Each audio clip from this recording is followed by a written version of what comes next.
Hello friends, I hope all of you are doing well. आज हम बात करते हैं कंपाउंड जर्नल एंट्री की। लास्ट 2 सेशंस में जो भी हमने डिस्कशन किया था वो सिंपल जर्नल एंट्री था।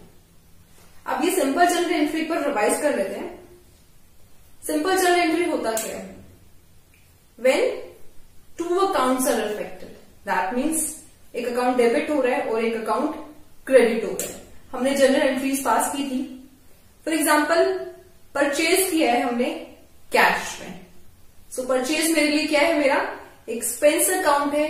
इंक्रीज इन एक्सपेंसेस हम डेबिट करते हैं और हमने पेमेंट की है थ्रू कैश।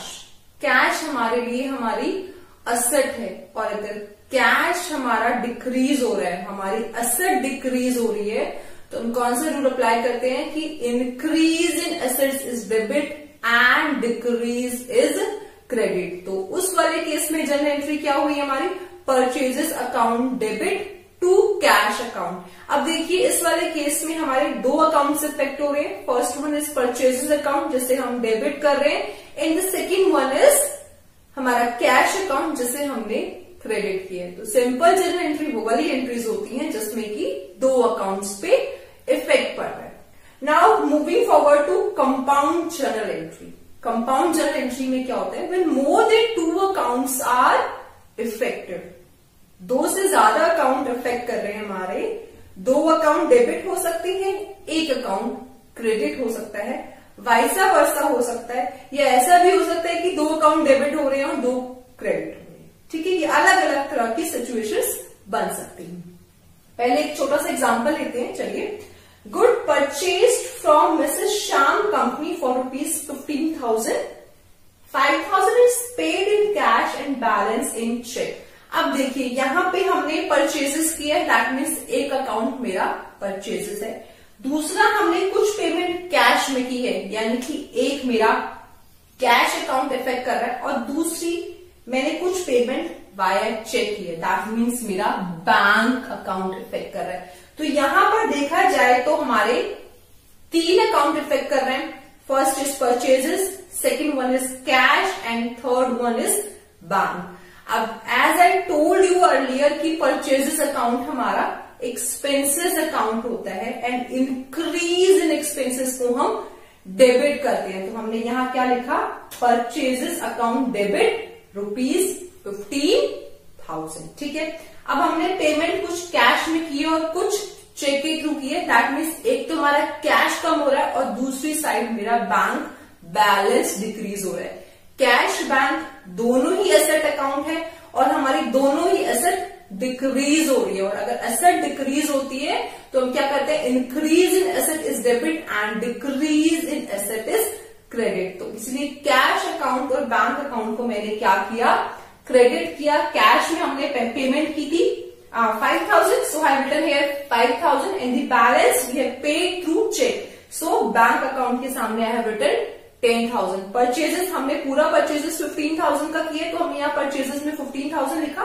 कैश में हमने पेमेंट की है 5,000, तो 5,000 remaining we have paid through cheque, तो हमने बैंक के सामने लिखा है 10,000। और इसकी नरेशन इंपॉर्टेंट है। जितनी भी जर्नल एंट्रीज हम पास करेंगे उन सब में नीचे जर्नल के आपको नरेशन मेंशन करनी है। ठीक है, so being goods purchase and ₹5,000 paid in cash and ₹10,000 through cheque. 5,000 cash के थ्रू पे किया है और हमने जो बैलेंस है 10,000 वो थ्रू चेक पे किया है। अब कंपाउंड जर्नल एंट्री के आपको कुछ और एग्जांपल्स में थोड़ा एक्सप्लेन कर देती हूं।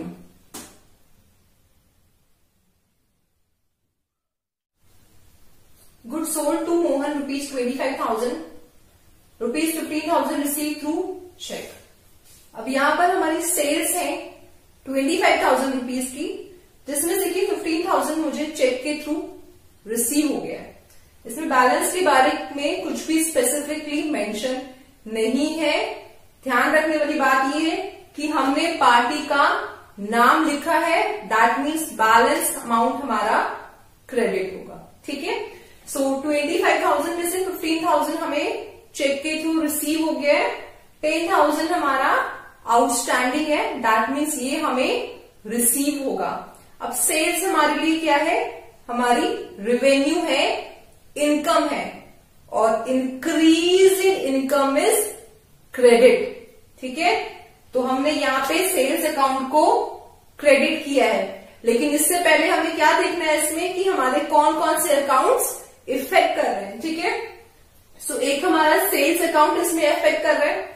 अब क्योंकि क्रेडिट में है तो मोहन अकाउंट है और थर्ड हमारा बैंक अकाउंट है। ठीक है, अब हमने पेमेंट की है या रिसीव की है यहाँ पे, इससे बच्चों को कंफ्यूजन हो जाता है कि डेबिट है या क्रेडिट है। देखो, अब हमने सेल्स की है तो हमें सामने से पेमेंट मिलने वाली है। दैट मीन्स मेरे बैंक का बैलेंस इंक्रीज हो गया है, मेरी असेट इंक्रीज हो गई है और increase in asset is debit. इसलिए मैंने यहाँ पे अपने बैंक अकाउंट को डेबिट किया है 15,000 रुपीज से, क्योंकि हमें थ्रू चेक 15,000 मिलने वाले हैं। ठीक है, उसके बाद मोहन को मुझे पेमेंट करनी है, उसने हमसे उधारी में मान लिया है, वो हमारे लिए डेटर है। डेटर हमारी असेट होती है, तो वो भी इंक्रीज हुआ है, तो उसको भी हमने यहाँ डेबिट किया है। मोहन अकाउंट डेबिट किया 10,000 रुपीज से, बैंक अकाउंट डेबिट किया 15,000 रुपीज से। अब सेल्स मेरे लिए मेरी रिवेन्यू है, इनकम है, और इनकम अगर इंक्रीज होती है तो उसे हम क्रेडिट करते हैं, तो इसलिए हमने सेल्स अकाउंट को क्रेडिट किया। सेल्स की हमने 25,000 दिखाया, क्यों? बिकॉज हमने सेल्स 25,000 की थी और इसको बैलेंस को यहाँ स्प्लिट कर दिया, जितना चेक में था वो चेक में, और जितना बैंक में जितना मोहन का आउटस्टैंडिंग था वो उसके आउटस्टैंडिंग अकाउंट में दिखा दिया। ठीक है, क्योंकि मोहन ने अभी पैसा पे नहीं किया है, वो डेटर है, उसको बाद में पेमेंट करनी है, तो वो हमारे लिए हमारी असेट है। उसकी narration being good sold ₹15,000 receive through cheque, और उसका बाकी बैलेंस आउटस्टैंडिंग है। ठीक है, नेक्स्ट एंट्री देखिए, amount paid to a creditor ₹15,000, discount received ₹1,000।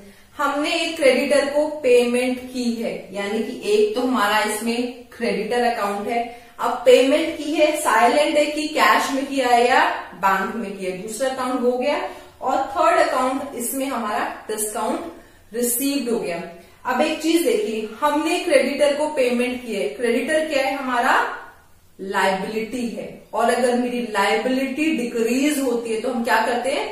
Increase in liability is credit and decrease is debit. यहां पर मेरी लायबिलिटी डिक्रीज हो रही है तो इसलिए मैंने उसे डेबिट किया है। ठीक है, उसके बाद हमने कितनी पेमेंट की है? अब यहाँ बच्चों को कंफ्यूजन होता है कि हमने यहाँ 15,000 क्यों नहीं लिखा, यहाँ 16,000 क्यों लिखा है। अब जब मैं पूरा एक्सप्लेन कर दूंगी उसके बाद आपको ये डाउट क्लियर हो जाएगा कि मैंने यहाँ 16,000 क्यों लिखा है। ठीक है, उसके बाद हमारा कैश बैलेंस क्या हो रहा है? डिक्रीज हो रहा है, मेरी असेट डिक्रीज हो रही है, और असेट डिक्रीज होती है तो हम क्रेडिट करते हैं। डिस्काउंट रिसीव मेरे लिए इनकम है, और इनकम इंक्रीज होती है तो उसे हम क्रेडिट करते हैं। ठीक है, हमने अमाउंट पेमेंट कितनी की है हमने क्रेडिटर को?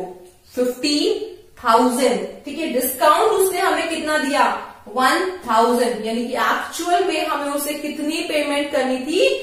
हमें 16,000 पे करना था, इसलिए हमने यहाँ 16,000 लिखा है। क्यों? बिकॉज 1,000 उसने हमें डिस्काउंट दे दिया है, 15,000 एक्चुअल में पे किया, बट हमारी जो लायबिलिटी थी वो 16,000 की थी। मेरा जो क्रेडिटर कम हुआ है वो 16,000 का कम हुआ है। ठीक है, नरेशन में लिखेंगे, being paid to creditor ₹15,000 in cash और bank and discount receive ₹1,000। Being paid to creditor ₹15,000, हमने एक्चुअल कितना पे किया है? 15,000 पे किया है, और 1,000 हमें डिस्काउंट रिसीव हुआ है। अगेन एंड अगेन मैं आप लोगों से एक ही रिक्वेस्ट करूंगी कि rules of debit and credit को बहुत अच्छे से आप कर लीजिए, प्लस क्लासिफिकेशन ऑफ अकाउंट्स की एसेट्स के अंदर क्या आता है, लायबिलिटीज के अंदर क्या आता है, इनकम के अंदर क्या आता है, एक्सपेंसेस के अंदर क्या आता है। अगर आपको ये सब चीजें क्लियर है, आई गारंटी यू कि जर्नल एंट्री जो चैप्टर है वो टफ नहीं है। This is one among the easiest chapter in your accounting. चलिए अब एक दो एग्जांपल्स और आपको मैं एक्सप्लेन कर देती हूँ।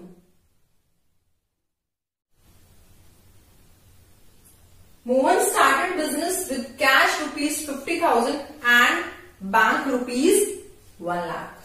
इसका मतलब ये है कि उसने बिजनेस स्टार्ट किया है और उसमें कैपिटल इंट्रोड्यूस किया है। ठीक है, अब कैपिटल इंट्रोड्यूस किया है कैश में थ्रू बैंक और कैपिटल। इसमें 3 अकाउंट्स हमारे इफेक्ट हो रहे हैं, cash, bank, capital.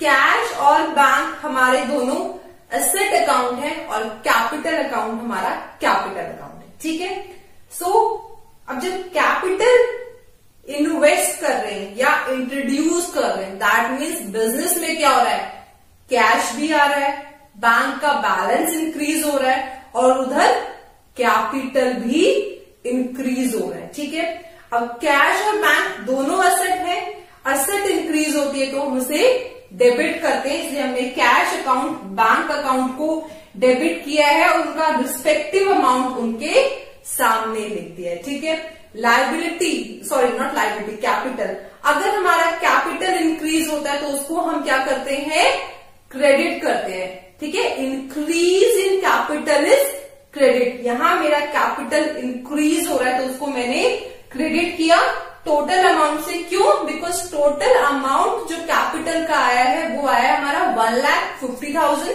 50,000 in cash and 1 lakh through bank. ठीक है, इसकी narration, being capital introduce in cash ₹50,000 and ₹1 lakh through bank. I hope आपको कंपाउंड जर्नल एंट्री भी बहुत अच्छे से क्लियर हो गई होगी।